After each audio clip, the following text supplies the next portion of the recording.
Alan is a loser but powerful demon lord who is a professional loner. However, his lonely life takes a turn when a runaway noble baddie suddenly spawns in his backyard, forcing him to take her in and offers his protection in exchange of freaky nights and naughty lessons. In a dense, creepy forest where a group of royal guards is on the hunt for a runaway criminal, their captain is dead set on capturing her. But one of his men warns him that this forest is ruled by an evil demon lord, making the royal guards decide to leave the forest for their safety. Meanwhile, Charlotte uses this opportunity to escape and starts running deep into the forest. But the dumb girl doesn't watch her step and falls off a cliff like a sack of potatoes. As she lies down helplessly on the ground, Charlotte notices a beautiful mansion in the distance, right before she loses her consciousness. The next morning, the so-called demon lord Alan Crawford is reading his morning paper like a divorced dad. Just then, he senses a disturbance in the forest and decides to investigate. He strolls into the woods where he spots a pack of monsters gathered in an unusually tense formation. However, as soon as he approaches them, to Alan's surprise, lying unconscious in the clearing is a beautiful woman. Just as he picks her up, he senses a hostile presence nearby and instantly teleports behind a royal guard. Alarmed by this, the guard charges his sword at Alan, but he effortlessly dodges the attack. Alan recognizes the purple emblem and wonders why these chumps are loitering in his backyard. The captain of the royal guard steps forward and declares that Charlotte is a dangerous criminal who has disgraced the kingdom of Naruz. Trying to act tough, the captain demands that Alan hand her over, but the demon lord has a zero-tolerance policy for nonsense. He immediately senses that the guards are lying and flatly refuses. The captain foolishly orders his men to attack, but Alan, without even muttering a word,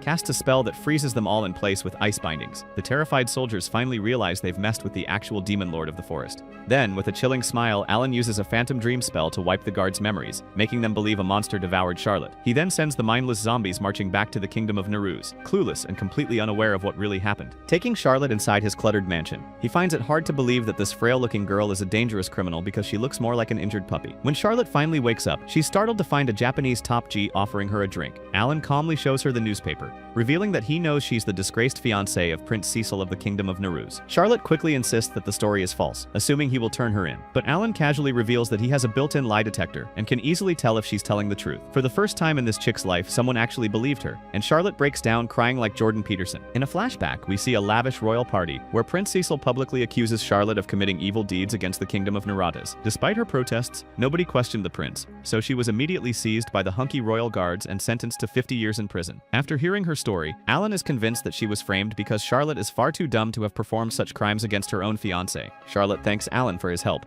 but she decides to leave. She claims that her fugitive status will only cause him more trouble. But Alan, noticing his house is a complete dumpster, interrupts her and offers her a job as a live-in maid. Charlotte admits she's only average at cleaning, but her honesty impresses this dude. Alan promises her salary, food, and a room, but she still hesitates due to her criminal status. Since Charlotte won't accept his straightforward offer, Alan switches gears and acts like a weird movie villain. He fakes a magic curse on himself, claiming that his heart will stop beating unless she agrees to work for him. Confused by his psycho antics and sensing his genuine intention to help, Charlotte eventually accepts the job offer. The next day, Alan walks into his house and is stunned to find it sparkling clean. He praises Charlotte for her hard work, especially since she used to be a princess. Even though she reminds him that cleaning is technically her job, Alan continues praising the girl like Twitch streamers. At that moment, he remembers how rough and calloused her hands were when he found her in the forest. Alan realizes that despite being born a noble, Charlotte was treated like a servant by her own family. This realization makes him even more determined to find the truth. When Charlotte eagerly asks for her next task, Alan tells her to take the day off and do whatever she wants. He then retreats to his office to dive into his new research on magic spells. This makes Charlotte slightly upset, but she accepts her new master's orders and politely obeys. Hours pass, and by evening, Alan finally stands up to stretch his disgusting body. However, he gets startled by Charlotte behind him, who has been inside his office the whole time. When he asks what she's doing, Charlotte tells him that she is counting the grains on the wooden floor for fun. For a moment, Alan thinks to himself that this girl is batshit crazy, but he soon realizes that she has no hobbies like a normal person. Her completely genuine response hits a surprising chord in Alan's pants. His heart. Later, Alan sits down with Charlotte and inquires about her hobbies. She only mentions cleaning duties, which frustrates Alan to no end. So, being the weird weirdo he is, Alan comes up with a plan. With the confidence of a self-declared life coach, he announces that he is going to give her a crash course on all the naughty pleasures this world has to offer. That night, Alan returns home with a mountain of goodies from the market. He claims he sold all his magic potions to buy food for Charlotte, and urges her to eat everything in sight. As expected, she refuses to indulge in free stuff, insisting he's already done enough to help her. But Alan gently nudges her and convinces her that it's okay to let loose once in a while. Then, fully embracing his weirdo mode, he tells her to follow her wildest impulses from now on. Charlotte is utterly confused by his cracked behavior, but Alan insists that tonight, they will eat all the cake without a second thought. Even then, this dizzyingly innocent chick refuses to indulge, because eating cake before bed will lead to an unbalanced diet. But after some persuasion, she finally agrees to take a bite. When Alan asks if she liked it, Charlotte sheds a tear because she has never tasted anything so sweet. Not just in flavor, but in kindness. Despite being a closeted creep, Alan immediately comforts her and promises that from now now on, he will help Charlotte experience every guilty pleasure she's been denied in her life. This makes Charlotte feel a little more comfortable, and she agrees with a sweet smile on her face. That night, the two of them devour sweets together like it's a competitive sport. After their midnight cake fest, Alan stays up all night like a maniac, meticulously crafting a list of naughty activities to make Charlotte naughty. The next morning, he wakes up confident about all the grand plans he made the night before. However, as Alan reviews the list, he realizes he created a self-indulgent itinerary. What do you mean by that? Filled with things only he would enjoy. Realizing firsthand he's a complete buffoon, he throws the list into the dustbin without a second thought. As he steps outside his room, Alan bumps into Charlotte, who is already up and sweeping the house. He tells her to have breakfast without him, but Charlotte insists on cleaning the garden before she eats anything. Seeing her innocence triggers his hero complex, and he seethes with anger. After Charlotte leaves to clean the garden, Alan can't help but wonder why Charlotte's family treated her like a doormat before unjustly exiling her from the nation. He starts questioning the nefarious motives of the newer prince, and even plans on punishing him for his actions. However, Alan's contemplation is cut short by the arrival of Mia, a catgirl courier who delivers his mail and parcels. She casually addresses Alan as the Demon Lord, which immediately freaks Charlotte out, but Alan just shrugs it off as a dumb nickname given to him by the local people. Mia instantly recognizes Charlotte from the wanted posters in the papers, causing Charlotte to drop her broom in panic. Alan tries to explain the situation, but being the cool, sexy, utterly hot cat she is, Mia assures them that her lips are sealed. After some banter where Mia calls Alan an antisocial nice guy, he heads inside to grab some potions he's shipping out. He then hands Mia a box filled with magic potions, and asks her to deliver it to the market in the nearby city. When she asks Alan why he does not live in the city, Alan simply says he hates people. To avoid them, he moved deep into the forest. But this only sparked the curiosity of the locals. Soon enough, folks of all ages started visiting Alan's backyard to test their courage, which naturally annoyed him. Moments later, he asks Mia for the parcel catalog and hands it over to Charlotte. Alan asks her to order everything she wants, especially because he has zero clue about women's intimate items. Charlotte nervously places a few orders and promises to pay the money back to Alan. But in his typical unhinged fashion, Alan threatens to buy every single item in the catalog if she mentions paying him back ever again. Baffled by his stupid red-pilled logic, Mia jokes that if she were Charlotte, she'd punch him to knock some sense into his thick skull. A couple of days later, the ordered items arrive, including a mysterious box, but it turns out to be nothing more than a stupid punching bag. When Mia asks what the punching bag is for, Alan says it's for Charlotte, which makes her look like she just saw a ghost. Then, he proudly announces that this will be Charlotte's next naughty activity, causing Mia to cringe so hard it's almost audible. Just then, Alan tapes a picture of Prince Cecil to the bag to give his housepiece some rage therapy. He tries to convince Charlotte to let out her frustration, but she has a genuinely pure heart and hesitates to do so. Alan reminds her that this is the prince who stripped her of her dignity, but Charlotte stays calm. It turns out she was raised by that family ever since she was a little kid, and somewhere deep down she still feels like she owes the Nehru's clan for taking her in. Classic daddy issues situation. Alan notices that Charlotte's wound is extremely deep, so in an attempt to heal her daddy issues, Alan decides to go full-on psycho mode. He casually tells Charlotte to hit him in the face and let her frustrations out. Both girls are stunned by this ridiculous logic, and Charlotte pulls herself away from him. But Alan, in his erratic fashion, secretly casts a spell on the boxing gloves, and they begin to glow like Yo Mama's heart. The spell compels Charlotte to punch him against her will. The punch eventually connects with surprising force, and Alan goes flying across the room like a rag doll. Even with the wind knocked out of him, Alan sits up and reassures a horrified Charlotte that he'll never abandon her, no matter what. He tells her it's okay to be angry and that she's allowed to express how she really feels. For a second, Charlotte stares at him like her father she never had. Alan adds that she can say whatever she wants in this house without a filter. Charlotte gets his silly little point but is still furious that he got hurt to prove it. However, he casually uses his magic to heal himself instantly. Charlotte is deeply moved by his gesture and promises to be more open with her feelings from now on. Later, Alan rips the prince's picture off the punching bag and tells Mia to return it, claiming Charlotte doesn't need that loser's face around anymore. Mia gladly agrees to his request and even teases him, saying Charlotte would be the perfect girlfriend for him. As the two remain puzzled by this speculation, a mysterious girl is seen watching the entire scene unfold from the shadows of the forest. The next day, Alan tries to teach Charlotte how to have her own opinion by asking whether she wants tea or coffee, but being the people pleaser she is, Charlotte tells him that she'll have whatever he's having. However, Alan scares her with a drink that looks like a septic tank, prompting Charlotte to finally choose tea. He then lectures her about the importance of making her own decisions, but she argues that picking a beverage isn't such a big deal. Their little session is cut short when a hyperactive girl crashes through the window. When Charlotte asks who she is, the girl introduces herself as Errata Crawford, Alan's stepsister. It turns out that Alan is an orphan, and the Crawfords took him in as their son. Errata excitedly asks if Charlotte is Alan's girlfriend, and the two deny it in unison like a well-practiced comedy duo. Alan then starts explaining how speculation like that could hurt Charlotte's self-esteem. He also tells Errata that Charlotte was framed as a criminal from the Nehru's kingdom, even though she seems a little reluctant to share her secret. Later, as the three gather around, Alan tells Errata everything he taught Charlotte over the past 2 days. However, she gets extremely mad at him and orders him to teach Charlotte the naughty things that girls actually enjoy. Errata absolutely adores this new girl, and assures Charlotte that she will take care of her from now on. Alan smirks at this and immediately pulls Charlotte away, claiming that only he has the right to teach her the naughty things. However, Errata argues that only a girl can understand another girl's desires, since both of them have the emotional emotional range of a brick, the two start bickering like children and decide to settle it with a competition to see who can be the better bad influence on Charlotte. Their first stop is a trip into town, where Alan casts a spell to change Charlotte's hair from blonde to black so she won't be recognized. When Iruka mentions that black hair looks good on Charlotte, Alan refuses and claims blonde is better. The two girls are shocked by this statement because Alan has never complimented a woman before in his life. They head straight to a dress store, where Arata pushes a flustered Charlotte into trying on a new outfit. While waiting, Alan zones out, reminiscing about his childhood with Arata. She was always extremely competitive and never gave up without winning. But he is immediately snapped back to reality when Arata unveils Charlotte in a cute yellow dress that's a little on the short side. Alan looks at her smooth white legs and gets a rock on his pants, so he punches himself on the chest to stop any unwanted blood flow. While Charlotte goes to try out another dress, Alan tells Arata to investigate the current state of the Naru's kingdom and find out anything she can about Charlotte. Since Alan never cared about other girls in the past, Arata teases his elder brother for being a romantic nerd. Just then, Charlotte peeks out and asks Arata to help her with the dress. However, Arata is surprised by what she sees on Charlotte's back. As the girls come out, Arata tells her brother to take a look, revealing scars all over Charlotte's back. He assumes that the Prince of Naruz used a whip to punish this innocent girl. Alan secretly uses healing magic and lies to Charlotte that he was just fixing a worn-out spot on the fabric. Furious by this, he asks Arata to start the investigation immediately, to which she gladly agrees. Before she leaves, Arata asks her brother to pick a dress for Charlotte, but he can't multitask with a flagpole on his pants.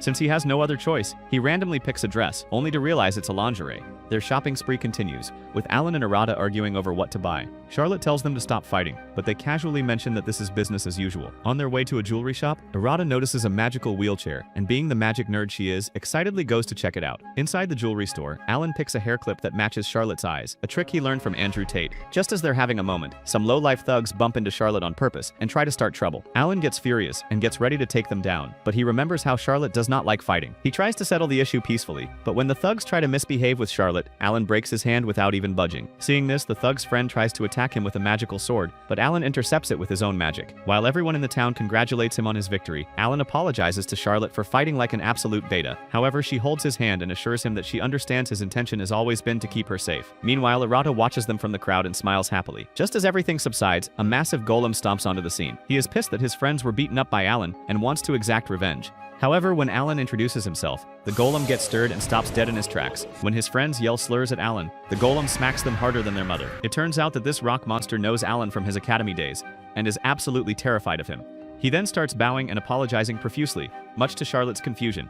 Arata explains that Alan graduated from the Magical Academy at age 12, where his overwhelming power earned him the infamous nickname he hates so much, the Great Demon Lord. As the golem asks for forgiveness, Alan tells him to apologize to Charlotte. However, when he asks who Charlotte is to him, Alan struggles for a moment. He then acknowledges that she is a woman who is very precious to him. The next day, the so-called Great Demon Lord is found sulking on his front steps like a moody teenager. Mia and Arata show up to find him in full-blown panic mode. Without prior knowledge, Arata guesses that it's probably related to Charlotte somehow, which freaks out her elder brother. It turns out that Alan paid Charlotte for her services at home and praised her hard work over the week. He even encouraged Charlotte to spend the money without hesitation and not to worry about anything. At that moment, she expressed her desire to go into town all by herself for the first time to buy something secret, like a toxic boyfriend, assures her that whatever she wants will be delivered to her. But Charlotte insists on having this one experience. Trying to be a supportive guardian, Alan couldn't refuse her polite request last night, but now, he's drowning in regret and paranoia. After a bit of brainstorming, their brilliant solution is to tail Charlotte like a trio of creepy stalkers. Now in town, Charlotte pulls out a map, and the stalker squad watches from a nearby alley. As she walks away confidently with the map,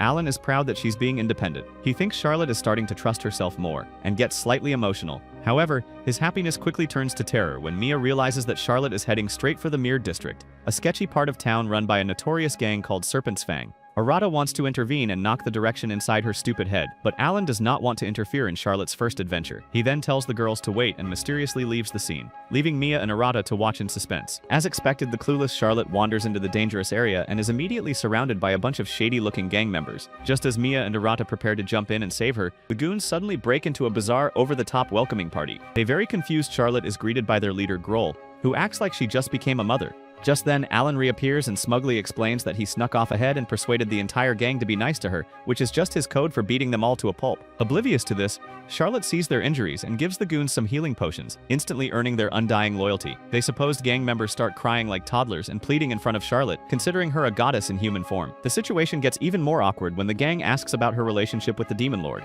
With zero social awareness, Charlotte recalls all the things Alan has done for her and proudly calls him her master. The goons think that the so-called demon lord is keeping this innocent girl hostage, but Charlotte confidently explains how Alan has been teaching her all sorts of naughty things at night. The gang members look horrified to hear this and imagine the absolute worst, while Alan and the girls facepalm into another dimension. After thanking the gang, Charlotte continues her shopping trip deeper into the district. While Mia and Arata are worried about her safety, Alan, with a cocky grin, tells them not to worry. It turns out that he went ahead and conquered the entire district before Charlotte even got there, turning a dangerous slum into the safest place in town just for her errand. Since Charlotte is now completely safe, Arata wants to give her some privacy, but even then, Alan's toxic masculinity wants to keep an eye out for her just in case. So, the annoyingly cheerful Mia steps up and volunteers to follow Charlotte and keep her safe. Later, as Alan and Arata sit down at a cafe, Mia appears and informs them that Charlotte is on her way. Alan cannot take the suspense anymore, so he asks Mia what Charlotte bought from the market. But since Mia never intrudes on other people's privacy, she genuinely has no idea. Just then, Charlotte catches up with them, and a local shop owner also joins them. She thanks Alan for cleaning up the streets that were riddled with shady goons. All he did was try to help Charlotte, but the collateral damage ended up helping everybody, so he accepts the shop owner's gratitude. After she leaves, Charlotte takes out 2 boxes and reveals their gifts for Mia and Arata as an expression of love. The girls, being girls, absolutely love the present,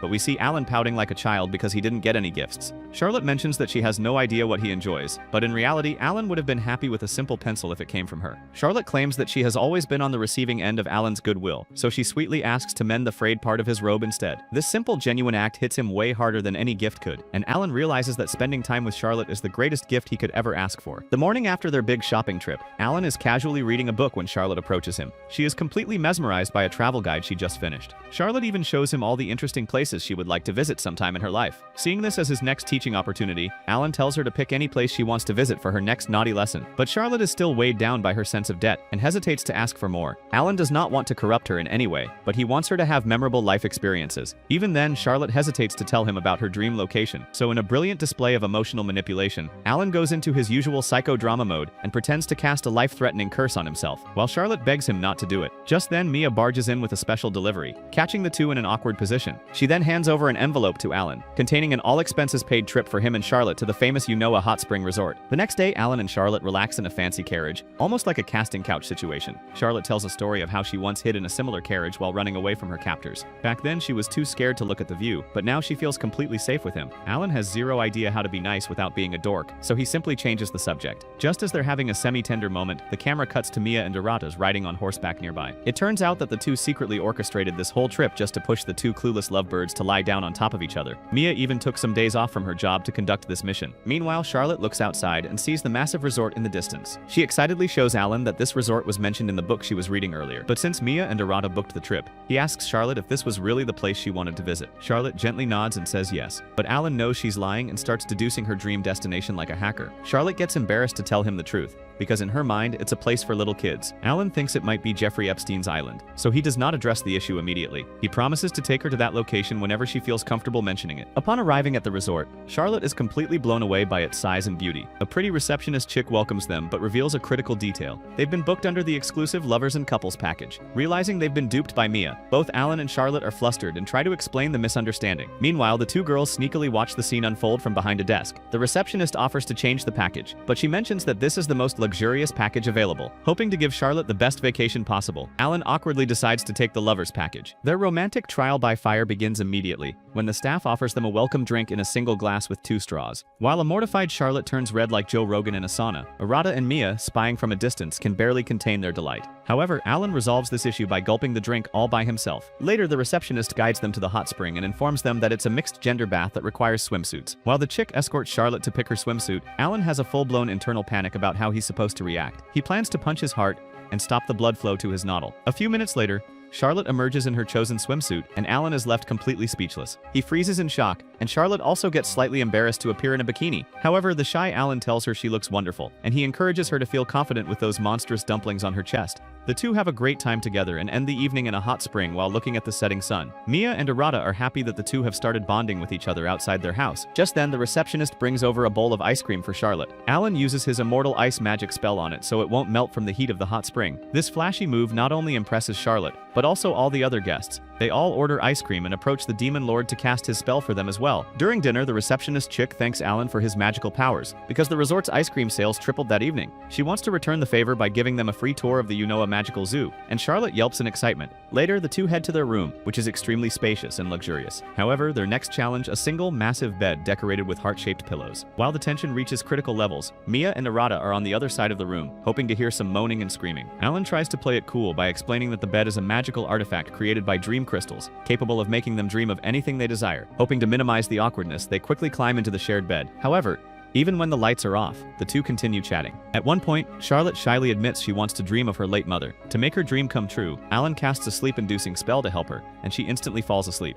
He then gets up and starts looking at the gorgeous girl lying next to him. But Alan catches himself gooning and immediately casts a potent magic to fall asleep.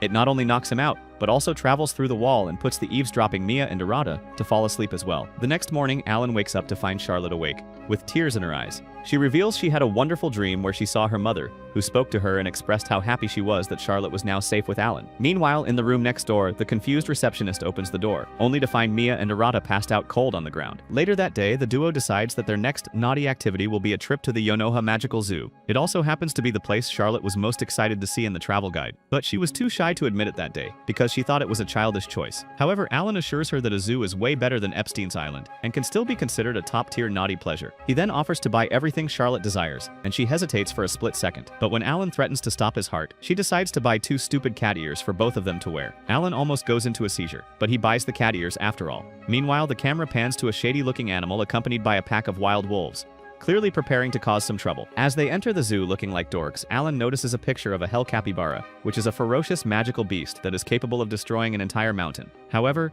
the zoo in charge tells him that right now, the capybaras are resting in the forest. Meanwhile, Charlotte's inner child bursts out, and she yelps with excitement because being near fluffy animals is like heaven to her. Seeing this, Alan talks to magical animals and tells them to be kind to Charlotte in exchange for a bunch of free food. But to his surprise, Charlotte has already bonded with other animals in the zoo. While she finds them incredibly cute, all Alan can see is a bunch of magical beasts telling him to keep his pants under control. It becomes obvious to him that Charlotte has a natural, powerful connection with them. He mentions that if she can practice this power, she can one day become a professional magical beast tamer. Their fun is abruptly interrupted when a panicked zookeeper runs up to them. Seeing their ability to tame magical beasts, she begs for their help. Then they're led to a high-tech facility where the director, who recognizes Alan as a member of the prestigious Crawford family, explains the dire situation. They have an injured baby Fenrir in their lab, a rare and powerful magical beast that was rescued from illegal poachers. The problem is, the cub is too scared and aggressive to let anyone near it, so they can't treat its wounds, let alone communicate with it. Alan tries to talk to the Fenrir cub, but he almost gets bitten like Evander Holyfield. As if that wasn't bad enough, an employee bursts in with even worse news. The baby's mother is heading straight for the resort,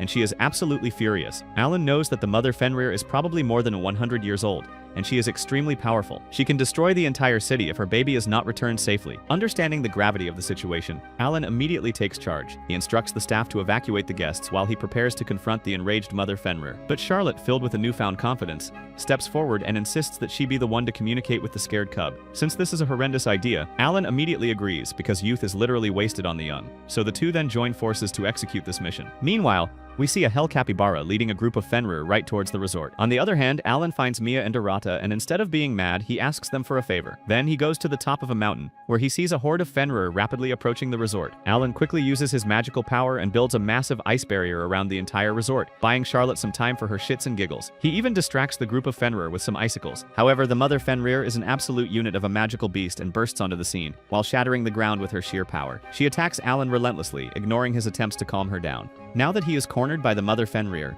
Alan is forced to use his lethal magic to unalive it. But just then, a hell capybara named Gusetsu introduces herself. She is here to rescue Charlotte, whom she believes is being held captive by Alan. Gusetsu had seen Charlotte the night she collapsed in the forest, but before she could save her, Alan came to the scene. Now, before Alan can mount a proper defense, he is blindsided by a powerful fireball from Gusetsu. As the two start attacking each other to win over this Charlotte chick, Gusetsu reveals that she was the one who manipulated the mother Fenrir, lying to her and framing Alan as the hunter who captured her child. The situation looks hopeless, with Alan fighting a two-front war against a raging magical wolf and a treacherous talking capybara. But just as Gusetsu prepares a final blow, a flock of flying creatures descends from the sky. Surprisingly, it was Charlotte arriving like a Valkyrie with all the animals from the park supporting her cause. On top of that, she has managed to successfully calm down the cub and convince it to accept medical treatment. Alan is floored by her achievement and praises her wholeheartedly. Charlotte explains that she can understand the language of magical creatures, but can barely understand what a guy is trying to say. It took Alan years to master the language, and here this chick has done it in a couple of hours. Meanwhile, the baby Fenrir talks to his mother and explains that Alan is not the enemy, and that he was poached by other goons. Now Alan is free to focus on the real enemy, the Hell Capybara. Charlotte tries to express how she has always felt safe under Alan's guidance, but Gosetsu does not listen and unleashes a devastating attack. However, the great demon lord is way too powerful for her, and knocks her down in an instant. Being the softie he is, Alan immediately heals the creature, and even Gosetsu tells him the punch was solid, a true display of sportsmanship. Back at the resort, the receptionist chick thanks the couple for their help, making Charlotte incredibly happy. Just as they are about to leave, a flock of Fenrir appears in front of them to bid them goodbye. Charlotte gently embraces the baby Fenrir because she now has to pretend to love them. Meanwhile, Mia and Dorada make their entrance, dragging the captured poachers with them. When Alan peels off the tape from the poacher's mouth, they immediately start cursing the Fenrirs. Seeing no sign of remorse, he teams up with the Fenrir gang to teach these whimpering goons a lesson.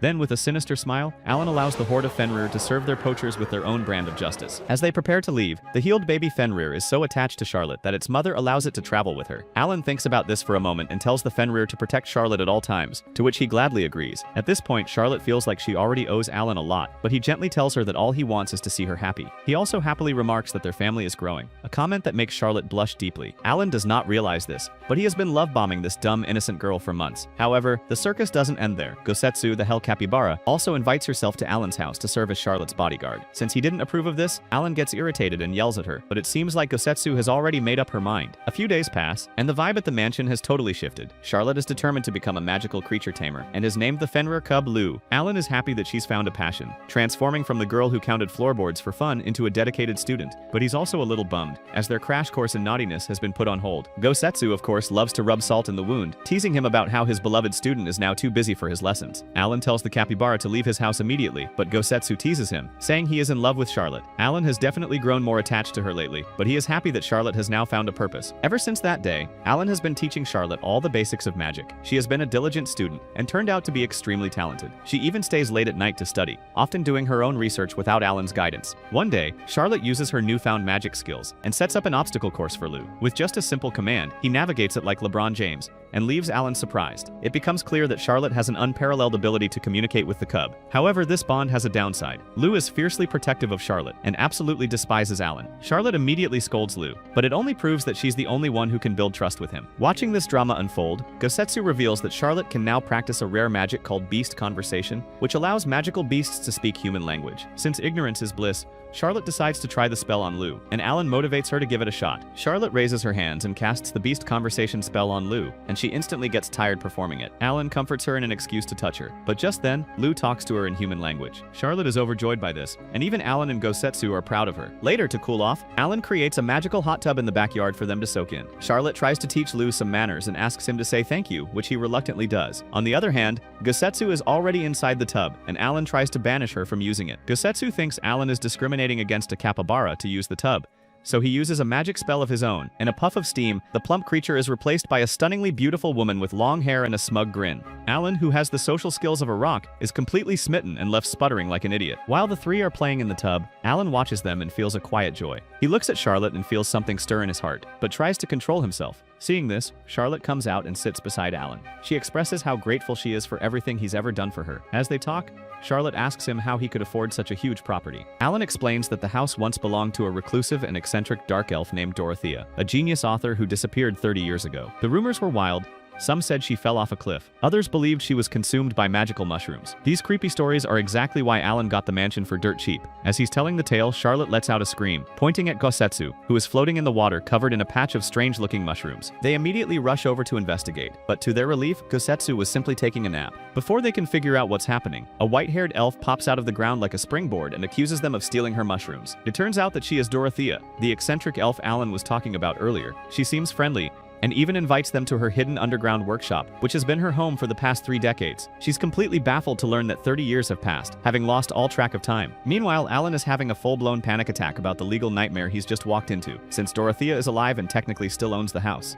Charlotte is a wanted criminal, and he has a rare Fenrir and a hell capybara with him, so he cannot afford to let go of this house. Immediately, Alan offers to buy the mansion from her, but Dorothea just gives him a mischievous smile. She doesn't want money. Instead, it seems like she wants to get railed by Alan. He hesitates for a minute, but when Charlotte nudges him, he finally agrees to hear her out. Dorothea explains her backstory. She was a self-proclaimed genius author, popular across multiple genres, but one day, she tried to write a romance novel and was hit with a terminal case of writer's block. As her deadline approached, her extremely scary editor was on the hunt. So, she did what any rational person would do. She went into hiding in her basement to dodge her responsibilities for 30 years. Dorothea explains that all she needs from them is inspiration. After observing Alan and Charlotte's awkward yet oddly romantic dynamic, she's convinced they're the perfect muses to cure her writer's block. Alan asks her what they need to do exactly, and drops the bomb they have to act as lovers for her next novel. In the next scene, we see Alan and Charlotte acting as husband and wives for Dorothea's novel. To greet her husband, Charlotte jumps off the railings like a total idiot, but Alan catches her effortlessly. However, Dorothea immediately stops them because Alan was using magical powers and being inauthentic. Dorothea is now in a full-blown director mode, barking orders with the manic energy of a Hollywood tyrant. She tells the couple that they have to kiss in the next scene, but Alan immediately refuses,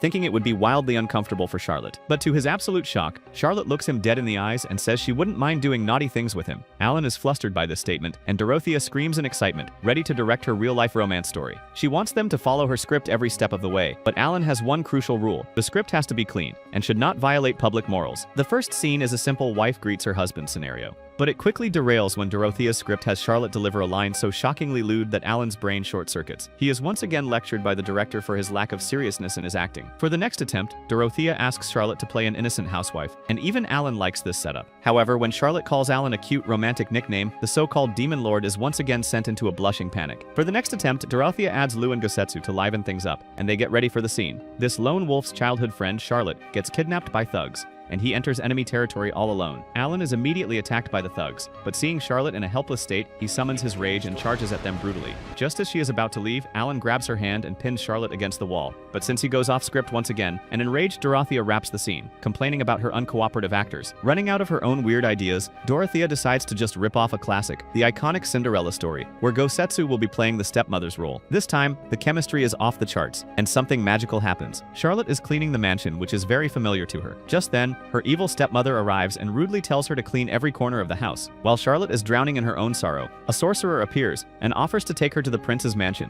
She gets clad in a beautiful dress and enters the party hall. The stepmother is furious to see her, but the prince gladly invites her in. The two then dance holding hands, and at this instance, even though the setting is fake, it felt like both of them fell in love with each other in real life. During a water break, Lou dutifully brings a drink to Charlotte, but pointedly ignores Alan. But being the sweetheart she is, Charlotte offers to share her water with him. Alan's mind immediately flashes indirect kiss in giant neon letters. He hesitates for a solid 10 seconds, caught in a full-blown romantic panic, before awkwardly declining. Even Dorothea praises Charlotte for her acting, but tells Alan to step up his game. It's at this moment that Charlotte has a revelation of her own. As she watches him, she realizes with a jolt that her eyes have been following him constantly, and her heart flutters in a way it never has before. Finally, it's time for the grand finale. This time, the lines between acting and reality completely dissolve. Alan tells her that they should continue dancing, but Charlotte thinks that a mistress like her does not deserve to dance with a prince. Alan does not seem to mind that at all, but just then Charlotte asks him how he really feels about her. Since that question was not in the script, Alan tries to confess his feelings truthfully, but suddenly, a man dressed entirely in black smashes through the mansion wall like a human cannonball. He dramatically sniffs the air and declares that Dorothea is hiding in this house. This man is Dorothea's editor, and he looks like he hasn't slept in 30 years. He eventually finds a terrified Dorothea trembling underneath a rug. Grabbing her by the collar, he mutters that letting her vanish right before the draft deadline was the worst mistake of his life. Trying to save face, Dorothea brags about how brilliantly her basement concealed her presence. But the editor replies that she could have put that level of creativity into her actual writing instead. Pleading for her life, Dorothea begs Alan for help.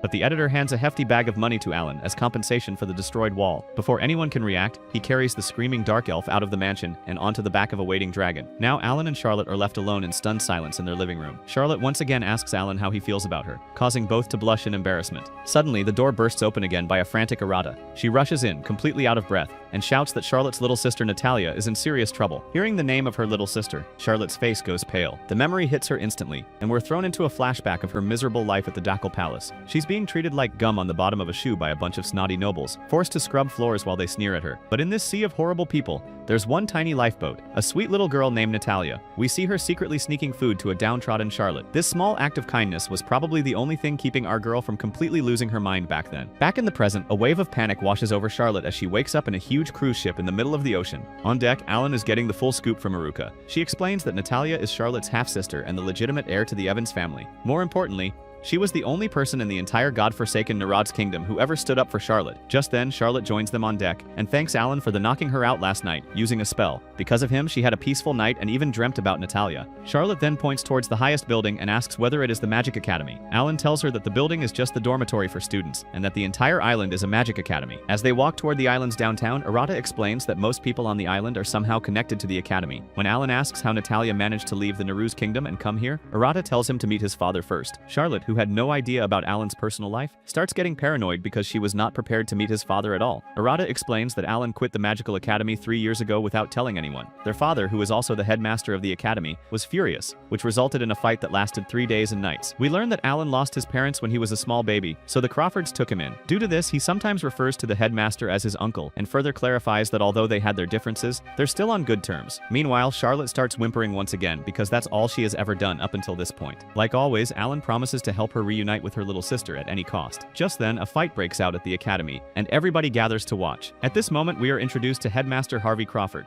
Arata and Alan's father. After letting out a sigh of disappointment, he turns the brawlers into ice as a punishment, shocking everyone around him. When Harvey notices Arata jiggling, he appears in front of them and greets everyone with a warm smile. He then formally introduces himself to Charlotte, which throws her into a state of disarray. Later, they all sit down to catch up, and Harvey expresses how happy he is to see Alan with his girlfriend. But before he can dispute it, Arata signals him to keep quiet, because this is the only way Harvey won't bring up Alan's dropping out of the academy. Alan makes several awkward attempts to hint at this plan to Charlotte, but he can't manage to wink at her. However, she already understands the message and gets up to tell Harvey that she is in a relationship with his son. While Alan gets excited to hear all these, Charlotte also mentions how he teaches her to do naughty things at home. Later, Harvey asks Alan if he has ever considered accepting their secret offer, but Alan gets furious and rejects it. He insists that he's currently dating Charlotte and wants to stay at home with her. Apparently, Harvey wants Alan to take his place at the academy and become the next headmaster, but Alan has no interest in that path because it usually comes with too much baggage. During this conversation, we are introduced to Alan and Arata's mother, Lisa Crawford, who looks much younger than Harvey. Finally, they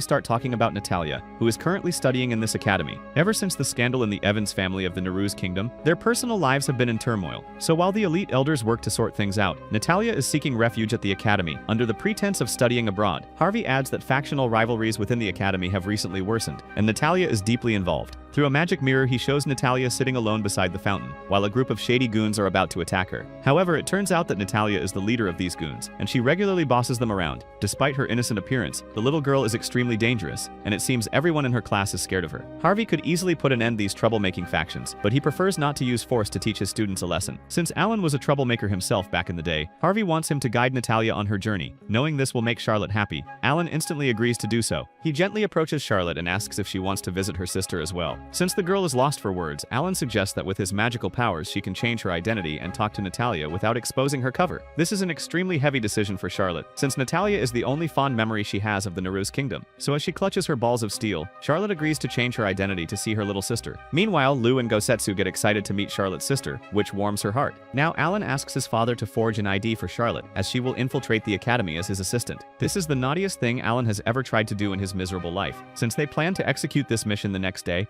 Alan tries to leave with Charlotte, claiming they have booked a hotel room nearby, but Mother Crawford insists that they must stay in the house for Charlotte's safety. Alan does not want to accept this stupid reason, even though he knows it is true. Later, as they go inside their room, both of them are shocked to find only one bed inside. When Mother Crawford questions Alan about their relationship, he gets mortified and agrees that a single bed is probably the best option for them. After she leaves, Charlotte shyly tells Alan that they must go to bed early because tomorrow is a big day for them. As the two lie in the same bed once again, Alan awkwardly apologizes to Charlotte for making the things weird for her, but she shyly tells him that she likes being near him, which further freaks out this nerd. To escape from this hell, Alan tries to cast a sleeping spell on himself, but for some reason it doesn't work. He quickly realizes the bed is crafted from magic disabling materials, a classic prank by his little sister Arata. Trapped in the same bed and wide awake, the two closeted lovers start chatting. Charlotte mentions how wonderful his family is and thinks his parents are an ideal couple. This makes Alan imagine a life in which he's actually in a relationship with Charlotte. He jolts upright to literally shake the thought from his head like a wet dog, but things are only about to get more complicated. Charlotte asks him again what he really feels about her, putting him in a tough spot. spot. Alan wants to see Charlotte every morning, drink tea together, and do all the dumb things couples are supposed to do, but he holds back, because if he's honest, Charlotte will feel pressured to return his feelings. Likewise, since Charlotte is a wanted criminal, she feels that she does not have the right to dream about a relationship with Alan. Even though she loves him, Charlotte does not want to become a burden to him. In the end, the question goes unanswered, and she quietly turns away to sleep. Just beyond the wall,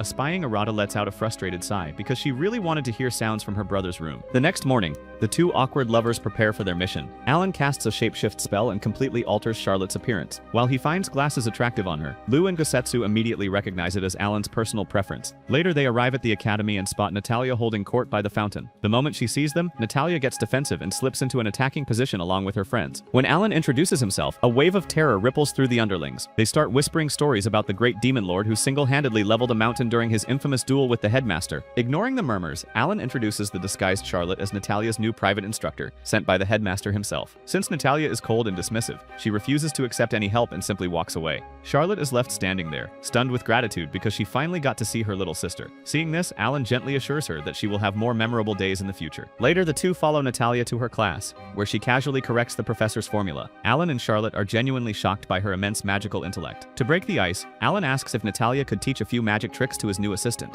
since she is still learning. At first, Natalia wonders if they're shooting a prank video, but her icy resolve starts melting when she notices the genuine puppy-like enthusiasm on Charlotte's face. Outside, Natalia starts questioning her and asks why she wants to learn magic so badly. Charlotte confesses that she's always protected by Alan, but now, she wants to be independent. Natalia recognizes the pureness in her heart and agrees to teach Charlotte all the magic she has learned. Just then, their moment is interrupted when Lou and Gosetsu casually arrive with lunch. Natalia's jaw practically unhinges at the sight of a Fenrir and a hell capybara acting like well-trained pets. Even the academy students cannot believe what they're seeing. Later, as they eat, Natalia questions why someone who can control magical beasts wants to learn magic from a little kid. Charlotte simply tells her that Lou and Gosetsu aren't beasts to be controlled. They're her friends. Then she fusses over Natalia's junk food diet like a true older sister and offers to bring her some healthy salad. Natalia doesn't understand why Charlotte is so nice to her, so Alan tries to divert the conversation. He talks about the kingdom of Neruz and tries to ask her about the girl in the newspapers, Charlotte. Immediately, Natalia's face turns to stone as she coldly warns the demon lord to never speak that name again. Just as she is about to leave,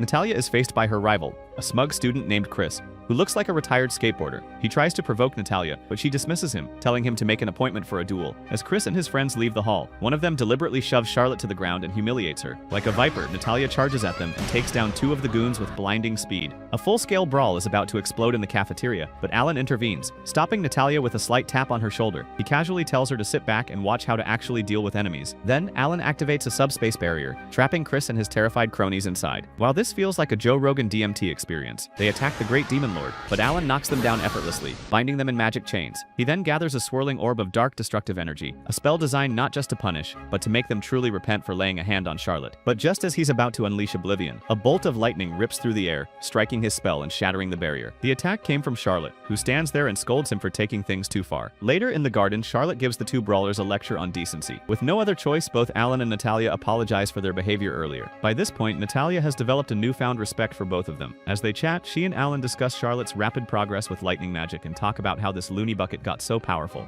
Seizing the opportunity, Alan plants a bold idea in Natalia's mind. He tells her that with her power, she shouldn't just be a faction leader, she should be aiming to take over the entire academy. The next day, the final team member Arata walks into the library. Natalia immediately sizes her up, commenting that she must be a powerful sorceress in her own right. But Arata remains humble and admits she still has a lot to learn from the great demon lord. Now that the team is assembled, Alan lays out his grand strategy for Natalia's hostile takeover of the academy. He says it's not just about being strong. She has to dominate in every field, academics, magical experiments, and public contests, to prove she's the undisputed leader in this place. However, the first step is a public beatdown of her main rival Chris in a dungeon trial. The objective is simple: retrieve a flag from the deepest level, and Natalia is already fuming with rage. But Alan understands this emotion, so he secretly tells Natalia about a hidden route in the dungeon to help her win the fight. Long story short, Natalia manages to clear the dungeon in a record-breaking 30 minutes. As a result, a deeply humiliated Chris walks away once again, almost as if he has a humiliation kink. Later, Natalia points to a heavily restricted dungeon. Curious about why it's off-limits, Uka explains that the dungeon's boss is a highly agitated creature in the middle of her egg-laying season, making her dangerously unpredictable. Meanwhile, we find out that Alan had assigned Gosetsu as the drill sergeant for Natalia's followers to complete the power-up process. She continuously puts them through a hellish training regimen to ensure the followers can properly support their leader.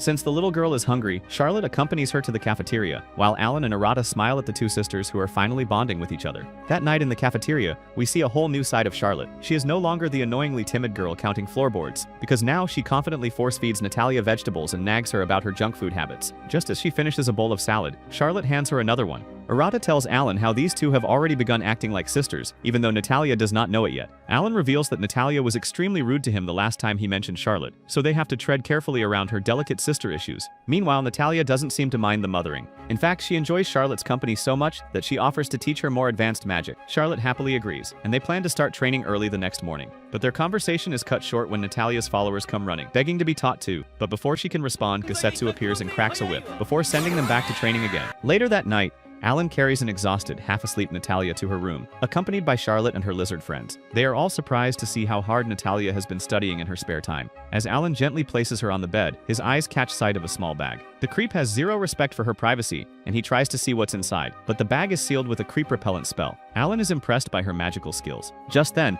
one of Natalia's friends explained that the bag is her most precious possession, something she never lets anyone see. Just as the lizard is about to leave, we see Natalia's rival, Chris, overhearing their conversation about the bag's importance. As the little girl sleeps peacefully, Charlotte shares her old memories with Natalia, how she used read stories to her before bed. But now, she wants keeping her identity a secret, because Natalia never mentioned her family to Charlotte until now. She worries that those memories might reopen old wounds, and it's safer for her to remain anonymous. In a moment of tenderness, Alan gently advises her not to rush. He advises Charlotte that some wounds need time to heal. As if that's not creepy enough, Gosetsu also adds that they will watch over Natalia from the shadows until the time is right. The next morning, Charlotte wakes up early for her magic lesson with Natalia and carefully walks out of the room. We then see the two sisters practicing intense magic spells together, pushing each other to learn and grow.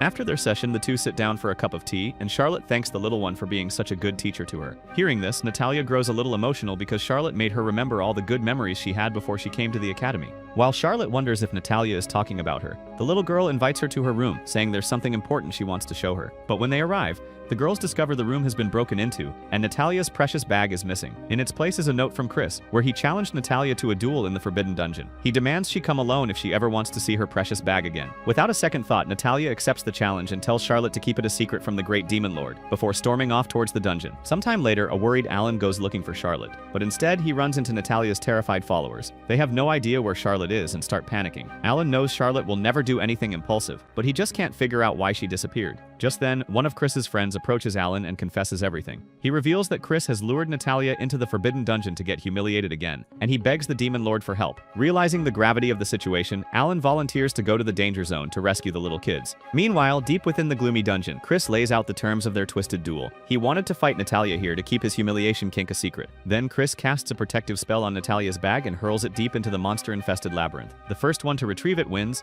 and the battle begins. On the other hand, everyone advises Alan that the dungeon is extremely dangerous, but he assures everyone that he is the great demon lord and that he will be fine. However, Alan secretly tells Gosetsu to inform his father about the dungeon, because he might not come back alive. Back in the dungeon, Natalia manages to snatch the bag first and asks Chris to admit he needs therapy. But before he can answer, the ground starts shaking violently. A monstrous, snarling chimera erupts from the shadows as its eyes glow with burning rage. The two wizard kids try to run and hide, while still quarreling with each other, but the beast's tentacle locates them in an instant. In a surprising act of courage, Chris tells Natalia to run, because he'd rather unalive himself than talk to a therapist, and takes full responsibility for the mess he created. He unleashes a powerful spell, but it barely scratches the beast. Filled with fury, the chimera retaliates with a searing beam of energy that slams into Natalia, which injures her leg. Then the creature slowly looms over the poor girl, ready to unleash the final blow. But fortunately, a massive bolt of lightning crashes into its side. Charlotte has arrived to save her little sister's life. She drags the kids to safety and quickly tends to Natalia's wound. The fussy little girl gets angry at Charlotte because she explicitly told her not to interfere. However, tells Natalia that no matter how strong she is still just a kid. This simple act of care breaks down all of Natalia's walls. She clutches her precious bag, and as her voice trembles with a surge of emotions, Natalia explains why it is so important to her. Meanwhile, we see the great demon lord running inside the dungeon, because the main threat is not Chimera.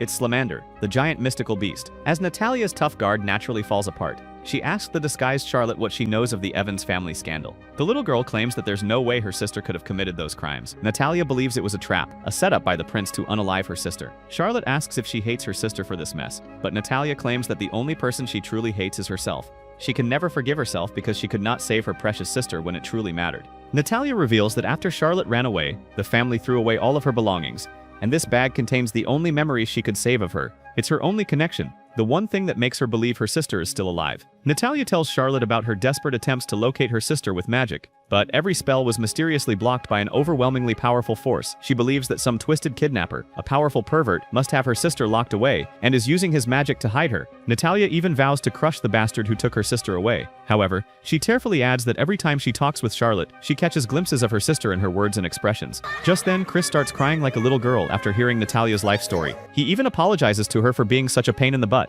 Suddenly, the ground shakes violently, and the dungeon master appears. A massive, furious, mythical salamander. That's what she calls it. Knowing that Natalia is injured, Charlotte tells Chris to get her to safety. She then bravely stands her ground and unleashes a powerful lightning attack, but it barely phases the colossal beast. As Charlotte runs away to distract the salamander, it retaliates with a wave of pure fire. The magical backlash is too much for Charlotte, which sends her flying across the dungeon. This attack shatters her shapeshift spell, and her disguise fades, finally revealing her true dumb anime face. Just when the salamander closes in for the final blow, the great demon lord makes his appearance in front of his girlfriend. For the first time, Natalia and Chris witness the true terrifying power of the great demon lord, as the entire island trembles under his might. Meanwhile, inside the academy, his father calmly hopes that Alan unalives himself in that battle. To everyone's shock, inside the dungeon, the salamander abruptly stops the attack and begins acting like a hungry girlfriend. Just then, Mother Crawford makes her entrance and informs the kids to be careful from now on. Seeing Natalia and Chris confused, Mother Crawford explains that Alan raised the salamander since it was just a little baby, so now it considers Alan as its father. After the chaos subsides, Chris apologizes to Headmaster Crawford, who generously forgives the little kid. As Charlotte finally regains consciousness, she apologizes to Natalia for deceiving her with her fake disguise. However, the little girl brushes it off, and instead, she asks Charlotte a bunch of questions to confirm it's really her older sister from the palace. Natalia gets emotional after finally reuniting with her sister and pulls out a book from her precious bag. She wants Charlotte to read her that book one last time, causing both sisters to embrace each other tearfully. Later that evening, as they prepare to leave the university, the happy reunion takes a sharp turn, since Alan's overwhelming magic is the same magic that blocked her from finding her sister. Natalia's grief instantly morphed into protective fury. She accuses Alan of being the twisted pervert who kidnapped her sister. Before he can even explain the situation, Natalia unleashes a barrage of magical spells. The entire university watches in amusement, as the great demon lord runs for his life from a tiny little girl. A few days later, back at the mansion, Alan and Charlotte are finally enjoying a moment of peace, but they are once again interrupted by Mia in her usual style. She hands Alan a strange parcel containing a card with a magical circle. As he pours magic into it, a portal rips open in the living room. Suddenly, Natalia emerges from the portal and smacks the demon lord in his face. Haruka and Mia smile at this altercation and explain that Natalia wanted to visit her older sister, so they prepared a surprise visit. Then, Natalia insists on knowing where Alan is, not knowing she has been stepping on his face the entire time.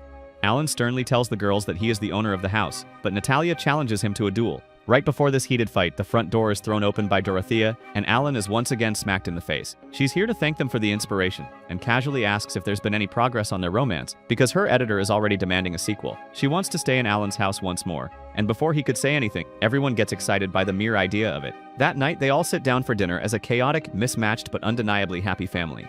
Later, Charlotte wakes up from her sleep and goes to find Alan, her peace during tough times. Seeing Charlotte, Alan decides to try one final naughty thing he has always wanted to try with her at night. However, it turns out to be nothing more than a stupid fireplace. As they enjoy a cup of warm tea, the two gaze at the midnight stars above them. Just then, Alan places his hand on top of Charlotte's, and she openly accepts his love. A kiss seems inevitable at this point, but just as their lips are about to meet, Alan stands up and yells for everyone to come out. The entire group sheepishly emerges from their hiding spots, groaning in disappointment that they missed the main event. The story does not end with a quiet confession. Instead, it ends with a loud, loving, and chaotic family Charlotte never knew she had. Her crash course in naughtiness is finally complete. But then we see the Prince of the Naru's Kingdom ordering his goons to capture Charlotte right away. If you want us to cover Season 2 of this anime, comment naughty below. Until then, subscribe, like, and share this video with all your friends.